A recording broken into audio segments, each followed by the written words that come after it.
In our first lesson about ancient Greece, we talked about the term city-state. What is a city-state? Right. A city-state is an independent city and the surrounding area that it controls. Ancient Greece developed into city-states that acted independently of one another because the high Greek mountains split Greece into lots of little valleys. Each city in each valley became its own little nation, which we call city-states. The Greek city-states acted independently of one another. What does that mean?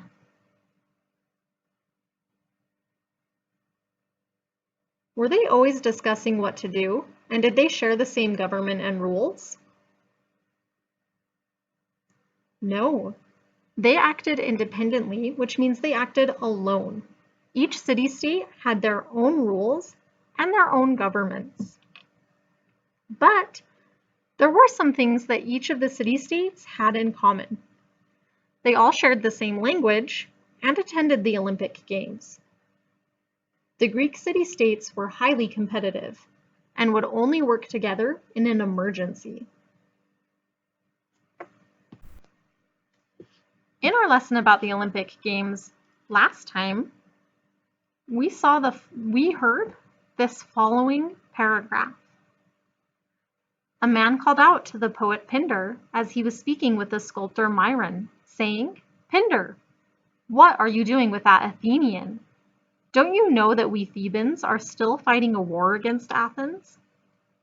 Turning, Pindar recognized a friend from his hometown of Thebes. Directing his carriage driver to stop the horses, Pindar said, "My friend, you know that all such conflicts are set aside here. Everyone is guaranteed safe passage, going to and returning from the Olympic Games, so that all may gather to take part in this grand competition to honor Zeus and all of the other gods." The Olympic Games were more important than the conflicts the city-states were having with each other. On this map, we can see Athens, where Myron was from, Thebes, where Pindar was from, and Olympia, where the Olympic Games were located. Today, we are going to learn about another city-state called Sparta. We can also see Sparta's location labeled on our map. Before we read about Sparta, let's go over our vocabulary words. Permanently. Permanently means continuing in the same way without change, for all time. I'm glad the pine trees in our yard are permanently green, so that there's still some color even in the winter. Conquest. Conquest is the act of conquering, or taking over something or someone. Long ago, some kings made conquest after conquest to expand the areas that they ruled. Council. A council is a group of people chosen to look after the interests of a group, town, or organization. For example, Aaliyah wanted to be on the student council so she could help plan the activities at her school. Self-discipline. Self-discipline is training to improve yourself, sometimes by giving up luxuries or comforts. For example, Darius needed a lot of self-discipline to practice his karate after school, instead of playing with his friends. Spartan. We use Spartan to describe something difficult that requires you to be strong in body and mind, and that takes a great deal of self-discipline. When I go camping with my mother for a week, we live a Spartan life with only one change of clothes, a tent, and some canned food. The opposite of Spartan is luxurious. If you live a Spartan life, you are uncomfortable and go without many things. But if you live a luxurious life, you have even more than you could ever need. What's something you have done that was Spartan?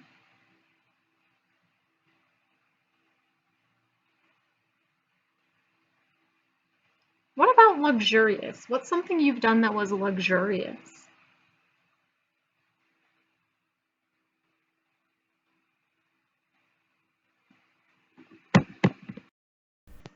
Our story today is about a 7-year-old boy who lived in the city-state of Sparta. On his 7th birthday, his life was changed forever. This change is an important part of Sparta's way of life. Listen closely to our story to learn more about Spartan culture or Spartan life. Lysander was ready. This was his 7th birthday, and also the birthday of his twin sister, Disa, whose name means double. This would be their last birthday celebration together, for when a boy in the city-state of Sparta turned 7, his life changed forever. Until now, Lysander had lived at home with his mother and sister. Occasionally, they saw Lysander's father whenever he visited home, for fathers did not live with their families in Sparta. Instead, all Spartan men served permanently in the Spartan army and lived in army camps. On one of his visits, Lysander's father had explained, at the age of 7, a Spartan boy begins his formal training for life in the army. Spartan soldiers are the greatest in all of Greece, and if you are to take your place among us, you must start preparing early. You must make yourself as strong, as fast, and as tough as you can.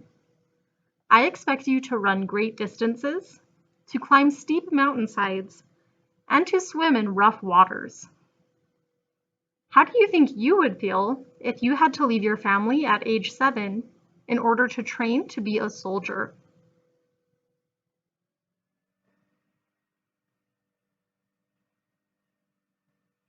Lysander's father went on, when I can, I will spend time here and show you how to use a sword and a spear, and how to wrestle. Although you will be trained completely in these and other fighting skills after you join the other boys in the army training camp. I expect the best from you, as Sparta expects the best from all its people. What do we know about the Spartan way of life based on what we have read?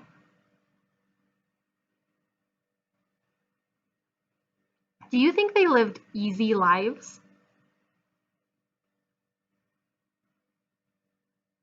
Can you imagine having a conversation like this with one of your parents?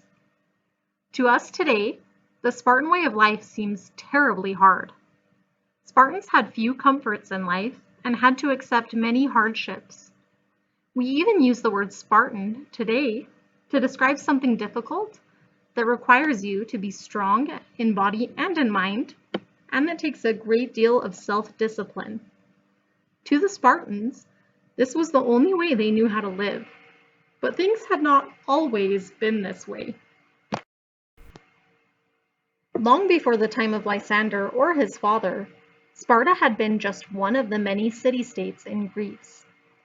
The people of Sparta were farmers, seafarers, and merchants, like people in most other parts of Greece. But when Sparta grew overpopulated, the city-state decided to attack another city in order to have more land and food. The Spartans fought a long war of conquest against this city. That means that they forcibly took over the city. This war was so difficult to win that the people of Sparta decided, we will rebuild our city and make Sparta the strongest military force in the world, so that no one will be able to attack us or fight back against us. We will make all of Sparta into one great fighting machine, and every citizen must do his or her part to make that machine unstoppable. All of our men will be soldiers, and we will train them to be mighty warriors. Our women will learn how to run and wrestle so that they too will be strong, but their jobs will be different. The women must be able to give birth to many children and do even the most difficult jobs at home while the men are off fighting. We learned about another ancient civilization that had a special strategy to protect themselves. What did the ancient Chinese civilization build in order to keep out invaders?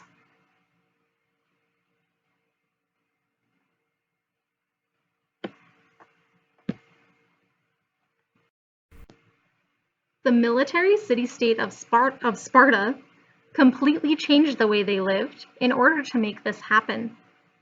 Few people got to vote on how the government would work or what it would do. In fact, women were not allowed to vote or take part in the government at all, but were supposed to concentrate on life at home. Even among the men, few were allowed to make decisions. There were 2 kings instead of 1, so one person could not hold all of the power for himself. The 2 Spartan kings, in addition to helping run the government, led the Spartan armies. If one died in battle, the other would still be alive to lead the Spartans.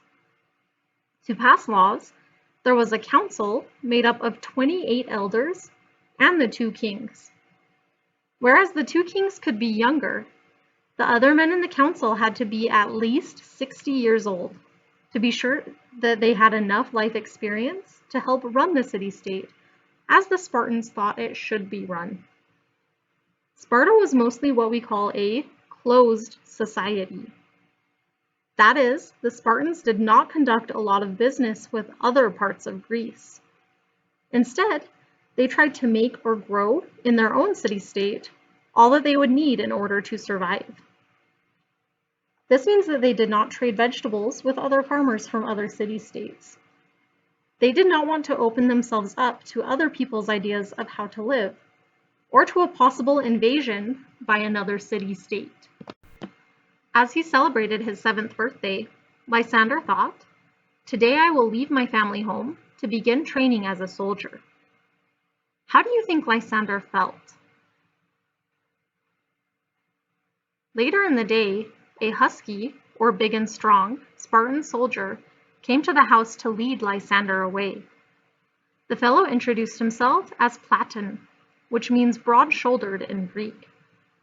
Lysander wanted to look brave in front of him, so he did not cry when he said goodbye to his mother and sister. Still, when his sister Disa whispered, "I will miss you," he whispered back, "I'll miss you too." As Lysander marched off with Platon, the soldier told him, "Your father and I served together in a war. In fact, he saved my life. So when I heard his son was going to join us, I requested the chance to bring you to your new home." So Platon is a friend of Lysander's father. The soldier continued, "Life at the training camp will be very different from what you have known. They will take away your shoes, so you will learn how to march and run barefoot in an emergency. You will get rough, old clothing to wear. It is not comfortable, but neither is armor, and you may as well get used to discomfort. Discomfort is something that is difficult and without comfort. It is the opposite of the word luxury." As for the food, Platon grinned. "It is even worse than what we soldiers eat, and there's never enough to fill your belly. But sometimes the soldiers will offer you and the other boys some nice fresh cheese, if you can get to it. The soldiers won't make it easy for you. Only the bravest and strongest boys will be able to accomplish that feat." "Or the hungriest," Lysander said. Platon grinned at him again. "I think you are going to do just fine," he said, and they marched onward together. All right, my friends, we read a story today about a boy named Lysander, and I have a couple questions about what we read today. My first question is, where did Lysander live? Yes, he lived in the city-state, the Greek city-state, Sparta. What happened to Lysander when he turned 7 years old? When Lysander turned 7, he had to leave his family and join the army, begin his training for the army. Why do you think it was so important for Lysander to look brave when he was being led away? Why was that so important to him?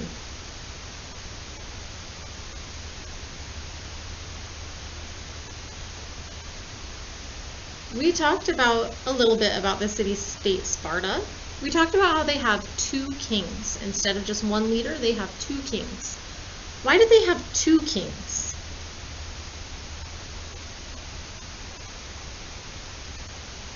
Right. They had two kings, so if one of them died in battle, there was still a second one, another one, to keep leading the people of Sparta, along with the council. Sparta was a city-state that was full of warriors. They were very focused on war and fighting. How did they become so focused on war?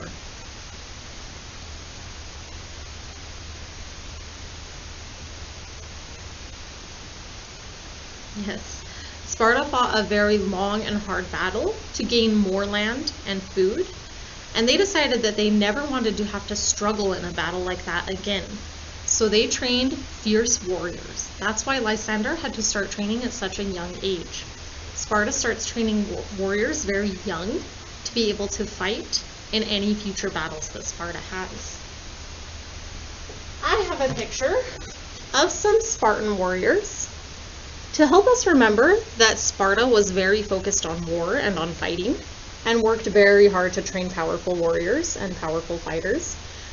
On our city-state section of our ancient Greek civilization chart, I'm going to put this picture of Spartan warriors so we remember that Sparta was known for its fierce warriors. Go ahead and open the PDF attached to this assignment. As always, we're going to take some notes about what we talked about today. Our notes today are going to be under city-states. We're going to talk about the city-state that we learned about today. That city-state was called Sparta. What's something that we could say about the city-state Sparta?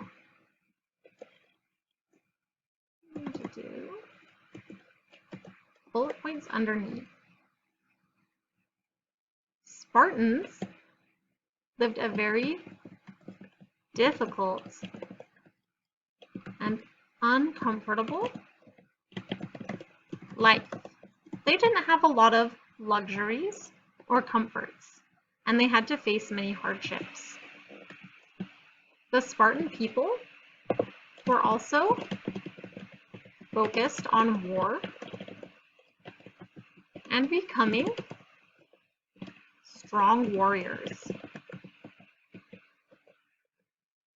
What else do you remember about what life in Sparta was like?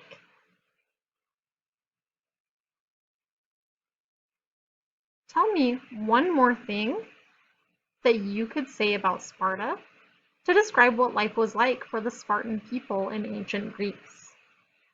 When you have added one more fact, you may also want to draw a picture to help you remember. You may draw a picture to illustrate life in Sparta. When you are done adding at least one more fact, you may always add more if you would like on our notes.